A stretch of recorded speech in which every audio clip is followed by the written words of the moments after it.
This week on Land Beat, we're talking about preseason activities that you need to be doing on your property, specifically mock scrapes.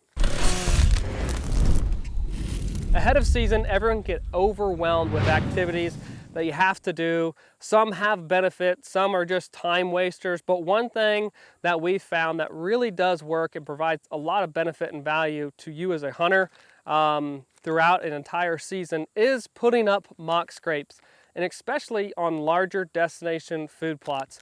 You know, this field itself is about 6 acres, and we're a long ways from the edge, right? So getting deer when they enter into this alfalfa field congregated to one location to where you can accurately identify what deer are showing up routinely to this field, that can be difficult. Time-lapse feature on cameras is fantastic, but generally doesn't provide you enough detail of who all showed up in the field and is in the background. Those deer can be 50 yards, 60 yards, and you just see a brown spot, but you don't know, is that my target buck or is that just a good 3-year-old?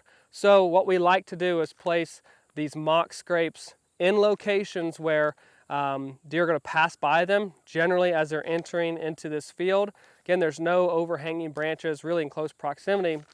So we've got a T-post, and we've gone and selected specifically an oak sapling and have cut it about ground level and then have simply wired it to this T-post. T-post pounded in the ground. You can use zip ties.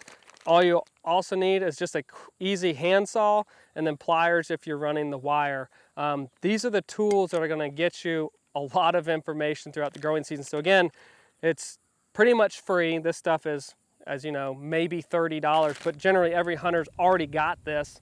You need an oak sapling because they hold their leaves much longer into the growing season, and the structure of the oak, bucks are gonna get pretty violent around this thing thrashing, so you want more of the porous cells in here to hold and retain that scent. So unlike, say, varieties like elm or black gums or dogwoods, they lose their leaves even after being cut. So you want something that's gonna hold the leaves, hold the scent, and attract them to this location. I kind of went with a larger sapling. It's got a big overhanging branch. You kind of want it to be obnoxiously large, so it's again a very focal point. And once you're done getting them established and placed in the field, go ahead and if you need to, you can kind of cut the limb to make sure it's at the right height level. But what I like to do is go ahead and rake out beneath them and disturb that soil, and occasionally even urinate into it. That doesn't last long in the ground, but that ammonia on fresh dirt, deer are very curious animals. And so this is not only a visual attraction, but now we've got some scent here that they're gonna come and investigate. And when they see that area already cleared out, they're gonna begin to work it very easily. So I know there's a lot of gimmicks out there, but this thing actually works. So once it's set up and established, make sure it's secured very nicely to the actual T-post.